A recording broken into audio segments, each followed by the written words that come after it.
बेहद के बेहद की परम परम परम महाप्रकाश से महाप्रकाश के साथ महाशांति है, महाशांति है, महाशांति है। हमारे चारों ओर परम प्रकाश फैला हुआ है। हम परम प्रकाश के अंदर बैठे हैं। हम दादाजी के सामने बैठे हैं, आत्मस्वरूप में बैठे हैं। चारों ओर दिव्य प्रकाश, प्रकाश ही प्रकाश फैला हुआ है। जहाँ भी देखो परम प्रकाश, महापरम प्रकाश फैला हुआ है। और उसके अंदर महाप्रकाश के सागर के अंदर, महाप्रकाश के सागर के अंदर हम समा गए हैं। ऐसा महसूस करो, महाशांति मिलेगी। बेहद के बेहद की परम महाशांति। सभी बच्चों को दिव्य प्रकाश मिलेगा। तो जैसे बच्चे कहते हैं ना कि दूध का दूध और पानी का पानी, तो अब दूध का दूध और पानी का पानी होने वाला है।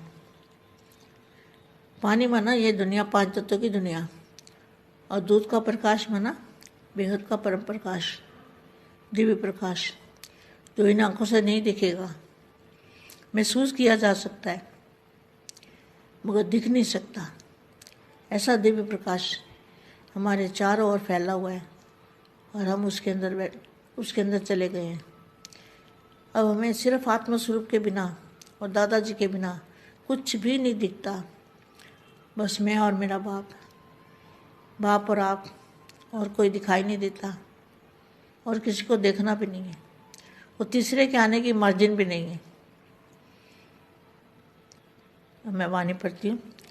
बेहद के जो विशेष बच्चे हैं, विशेष आत्माएँ, स्व परिवर्तन से विश्व परिवर्तन करने वाली आत्माएँ, ऐसी बेहद की आत्माओं को बेहद की माँ का दिल से याद, प्यार और नमस्ते। ज्वाला रूप अवस्था। ज्वाला रूप किसको कहते हैं? जो लगन की अग्नि है, विश्व परिवर्तन की लगन की अग्नि, कि मैं विश्व परिवर्तन करने वाली आत्मा हूँ। मैं बाप का साथ, बाप मेरा साथी है। बाप भगवान बाप के रूप में मेरा साथी है। इसी नशे और खुशी में रहो। ज्वाला रूप इसको कहेंगे, जिनकी ज्वाला हमेशा जली रहे। बाप और आपके बीच में तीसरा कोई भी ना आए। विश्व परिवर्तन, देखो कभी भी वाणियों में विनाश लिखा बहुत कम लिखा है। विनाश होगा, विनाश होगा, हर जगह देखो तो परिवर्तन की बात है। और जो आज का पुरुषार्थ आ रहा है उसमें तो कभी विनाश की बात आई ही नहीं। तो विश्व परिवर्तन के आधारभूत सर्व संबंधों तथा प्रकृति के सर्व आकर्षणों से उपराम, जो बेहद के बच्चे हैं वो प्रकृति के पांच तत्वों से उपराम रहते हैं। उनको पांच तत्वों की दुनिया में लगाव नहीं होता। ऐसे बेहद के बच्चे होते हैं। उनको दादाजी, बाप और आप, बस और कुछ नहीं। पांच तत्वों की दुनिया में उनको लगाव नहीं होता। तो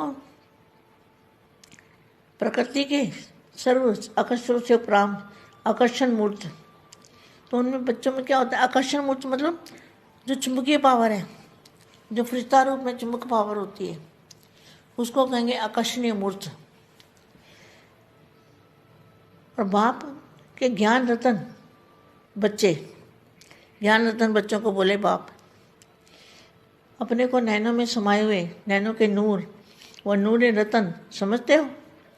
स्वयं को बाप समान नैनों के सितारे समझते हो? नैनों के सन्मुख हो या नैनों में समाये हुए हो तो दो प्रकार के सितारे इस समय चमक रहे हैं। हर एक स्वयं से पूछे कि मैं कौन सा सितारा हूँ। अपनी अवस्था तो खुद को पता होती है ना कि मेरी अवस्था क्या है। समाये हुए की क्वालिफिकेशन और सन्मुख वाले की बीच, दो के बीच में तीसरे के आने की मार्जिन रहती है, अर्थात कोई ना कोई विघ्न निरंतर में अंतर कर सकता है। लेकिन जो नैनों में समाये हुए हैं, बाप के नैनों में समाये हुए बाप समान होते हैं।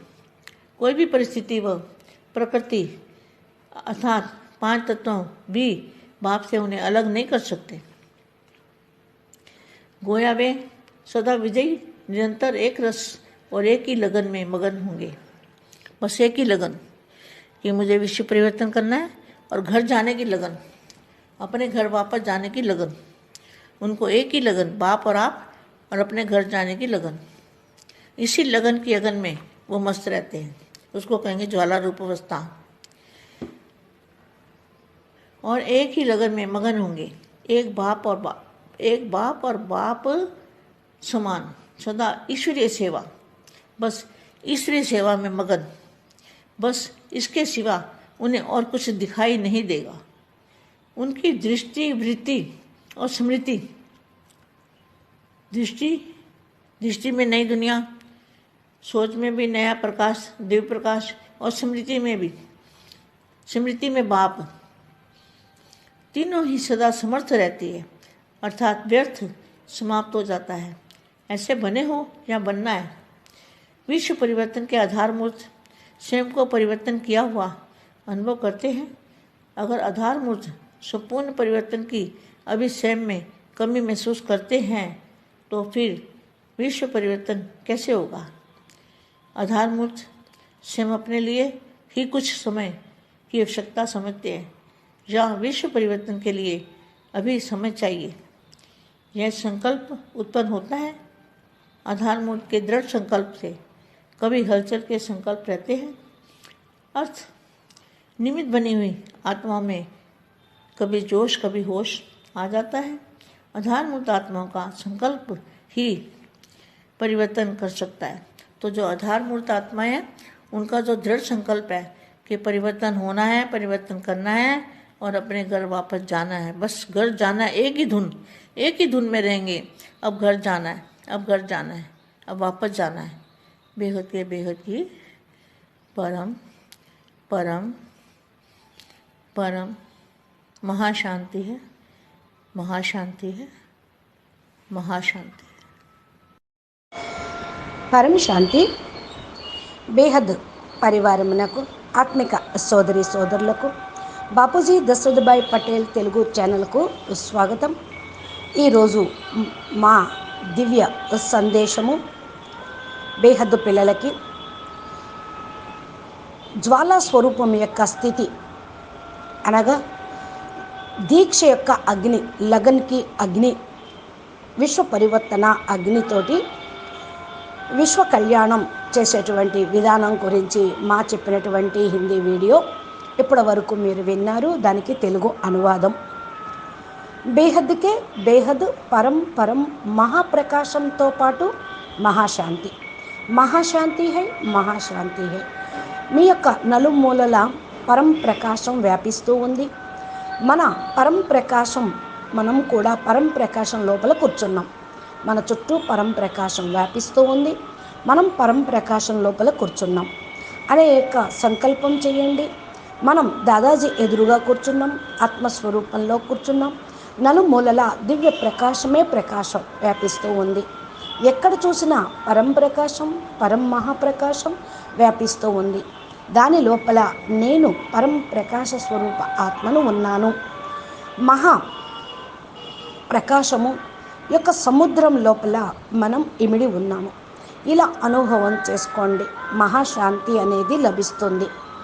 బేహద్కే బేహద్, పరం మహాశాంతి. పిల్లలందరికీ కూడా దివ్య పరం ప్రకాశము లభించుగాక అని మా అంటూ ఉన్నారు. చూడండి పిల్లలు, పాలకు పాలు, నీళ్లకు నీళ్లు అనేస్తారు కదా. ఏదన్నా విసినా ఒక సామెతలాగా చెప్తూ ఉంటారు. దూద్ కా దూద్, పానీ కా పానీ. అంటే దూద్ అంటే ఏంటి, పాలంటే ఏంటి, నీళ్ళు అంటే ఏంటి అంటే ఇక్కడ ఆధ్యాత్మికంగా బేహద్దు అర్థం తెలుసుకోవాలి. నీళ్ళు అంటే ఈ యొక్క స్థూలమైన పంచతత్వాల ప్రపంచం. పాలు అంటే పరం ప్రకాశం యొక్క ప్రపంచం. బేహద్దు పరం ప్రకాశము, దివ్య ప్రకాశము. ఈ కళ్ళతోటి మనకైతే భలే కనిపించదు, కానీ అనుభవం చేసుకోవచ్చు. కంటికి కనిపించని దాన్ని దివ్య ప్రకాశము మనం గ్రహిస్తూ ఉన్నాం. అదే మనం ధారణ చేస్తూ ఉంటే మన నలుమూలలా కూడా వ్యాపిస్తూ ఉంది. ఇప్పుడు మనం దాని లోపలికి వెళ్ళిపోతూ ఉన్నాం. కేవలం ఆత్మస్వరూపం తోటి మనం తయారై ఉన్నాం. దాదాజీ మనల్ని ఈ విధంగా రచన చేశారు. దాదాజీ లేకుండా మనకి ఇంకేది కనిపించదు. అందుకని నేను, నా బాపూజీ మరియు నేను, ఈ విధమైనటువంటి స్మృతి ఉంటే ఇంక ప్రపంచమే ఏది కనిపించదు. ఇలాగా చూస్తూ ఉన్నటువంటి ఆత్మలకు మూడవ నేత్రము వచ్చినట్లు ఇది మార్జిన్ అన్నమాట. ఇక మధ్యలో మూడో వ్యక్తి రావటానికి మార్జినే ఉండదు. బాప్ ఔర్ ఆప్ తీసరా కోయి నయ్యే అనేటువంటి స్థితిలో మీరు ఉండండి. నేను ఇప్పుడు ఈరోజు అవ్యక్తవాణి చదువుతున్నాను అంటున్నారు. మా అవ్యక్తవాణి చదివి వినిపిస్తున్నారు మనకి. బేహద్దు విశేషమైన పిల్లలు అంటే స్వపరివర్తనతో విశ్వ పరివర్తన చేసే పిల్లలు. ఇలాంటి బేహద్దు ఆత్మలు, బేహద్దు మా యొక్క హృదయపూర్వకంగా ప్రీస్మృతులు మరియు నమస్తే చెప్తూ ఉన్నారు. ఇక్కడ జ్వాలా స్వరూపం యొక్క స్థితి. దేన్ని జ్వాలా స్వరూపం అని అంటారు అంటే దీక్ష తీసుకున్నటువంటి స్థితి. లగన్కి అగ్ని, దీక్ష కూడా ఒక అగ్నిలాగా ప్రజ్వలితూ ఉంటే విశ్వ పరివర్తన యొక్క లగన్ దీక్ష అనేది ఈ యొక్క అగ్ని విశ్వ పరివర్తన తప్పకుండా చేస్తుంది. నేను విశ్వ పరివర్తన చేసే ఆత్మను. బాపు నాతో పాటు ఉన్నారు. భగవంతుడు బాపు రూపంలో నాతో పాటు ఉన్నారు. ఈ యొక్క నష మరియు ఖుషీలో ఉండండి. జ్వాలా స్వరూపమని దేన్ని అంటారు? జ్వాలా స్వరూపము అంటే సదా ఈ యొక్క లగన్ యొక్క అగ్ని రగులుకొని ఉండటం. బాప్ ఔర్ ఆప్. ఇక మధ్యలో మూడో వాళ్ళు ఎవ్వరూ లేరు. నేను, నా తండ్రి, మధ్యలో ఇంకొకళ్ళు లేరు అని అనుకోండి. విశ్వ పరివర్తన, విశ్వ కళ్యాణము అనే మాట అవ్యక్తవాణిలో చాలా రాయబడి ఉంది. ఎక్కడ వినాశనం అని రాయలేదు. చాలా తక్కువగా ఈ మాటను రాయటం జరిగింది. విశ్వ పరివర్తన అనే మాటే అన్ని చోట్ల బేహద్దు ఆకారి బాప్ దాదా చెప్పారు. అదే కూడా అవ్యక్త వాణిలో రావటమే కాదు, ఆస్కా పురుషార్థంలో కూడా వస్తూ ఉన్నాయి. ఈనాటి పురుషార్థంలో మనకు చెప్తున్నటువంటి సందేశాలు కూడా ఇవే. ఎప్పుడూ వినాశనం అనే మాటను బయటికి రానివ్వలేదు. విశ్వ పరివర్తనకు ఆధారమూర్తులు మీరు, విశ్వ కళ్యాణకారి ఆత్మలు, విశ్వ సేవాదారి అని బేహదాకారి బాపు దాదా సంబోధిస్తూ ఉండేవాళ్ళు. సర్వ సంబంధాలు మరియు ప్రకృతి యొక్క సర్వ ఆకర్షణలకు అతీతంగా అయ్యేటువంటి ఆత్మలు, జ్వాలా స్వరూపంలో ఉండే లగన్ యొక్క అగ్ని కలిగిన ఆత్మలు. ఎవరు వాళ్ళు? బేహద్దు పిల్లలు. ప్రకృతి పంచతత్వాలకు అతీతంగా ఉపరాంగా ఉండేవాళ్ళు. పంచతత్వాల ప్రపంచంలో తగులుపాటు అనేది వాళ్ళకు ఉండదు. ఎందుకంటే బేహద్దు జ్ఞానం తెలుసుకున్న బేహద్దు పిల్లలు, బేహద్దు బాపుని గుర్తించిన బేహద్దు పిల్లలు కాబట్టి ఇంక పంచతత్వాల యొక్క తగులుపాటు ఉండదు. ఆప్ ఔర్ బాప్, నేను, నా తండ్రి, బాస్, ఇక అంతే, ఇంకొకటి లేనే లేదు అనేటువంటి స్టేజ్లో ఆ లగన్లో ఉంటారు, దీక్షలో ఉంటారు, సంలగ్నతలో ఉంటారు. పంచతత్వాల ప్రపంచంలో వారికి తగులుపాటు ఉండదు.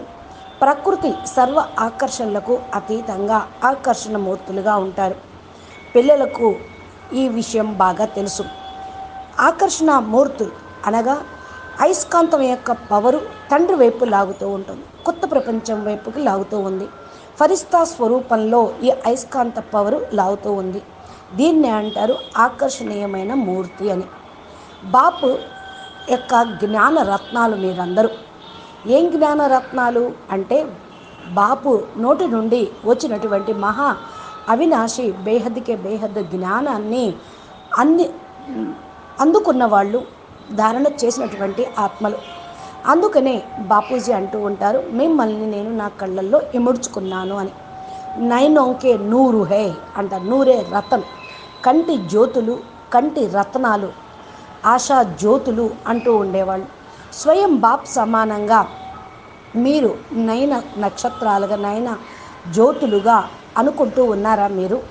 బాపు అయితే మిమ్మల్ని అలా అనుకుంటూ ఉన్నారు. మరి మిమ్మల్ని మీరు కూడా నేను బాపు యొక్క ఆశా జ్యోతిని, నూరే రతన్, నయనాలకు ఉన్నటువంటి శక్తి జ్యోతిని, ప్రకాశాన్ని, వెలుగుని, రత్నాల్ని అనుకుంటూ ఉన్నారా అని అడుగుతున్నారు మా.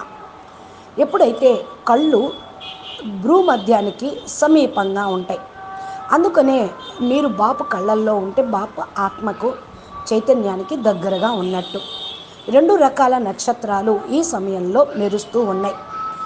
ఎవరో మిమ్మల్ని మీరు ప్రశ్నించుకోండి, నేను ఏ నక్షత్రాన్ని? మీ యొక్క స్థితి మీకు స్వయంగా తెలుస్తూ ఉంటుంది. మీ స్థితి ఇంకొకళ్ళకి తెలియదు, మీ స్థితి ఏదో మీకు తెలుస్తుంది కదా. నా స్థితి ఏమిటో అని మిమ్మల్ని మీరే ప్రశ్నించుకొని మీ యొక్క క్వాలిఫికేషన్ ఏంటో, మీ యొక్క విషయం మీరే నిర్ణయించుకోండి. సన్ముఖంగా ఉండే వాళ్లకు కొంచెం అర్థమైన, బాపు మీకు మధ్యన ఇంకెవరూ లేరు అనుకున్నప్పుడు మీ గురించి మీరే అర్థం చేసుకోండి. మూడో వాళ్ళు వచ్చేటువంటి మార్జిన్ ఎప్పుడు ఇవ్వకండి. ఏదో ఒక విఘ్నము అనేది నిరంతరం వస్తూ ఉంటాయి. అందుకని నేను బాపు యొక్క నయనాల్లో ఇమిడిపోయిన ఆత్మను, బాపు నా కళ్ళల్లో ఇమిడిపోయారు, బాపు సమానంగా అయ్యాను. ఎలాంటి పరిస్థితి అయినా, ప్రకృతి అయినా, పంచతత్వాలు కూడా బాపును మిమ్మల్ని ఎవ్వరూ వేరు చేయలేరు. సదా విజయిగా నిరంతరం ఏకీరస స్థితిలో ఒకే ఒక లగన్లో, మగన్లో ఉండండి. బాస్ ఒకటే లగన్, ఒకటే దీక్ష. నేను విశ్వ పరివర్తన చేసే ఆత్మను.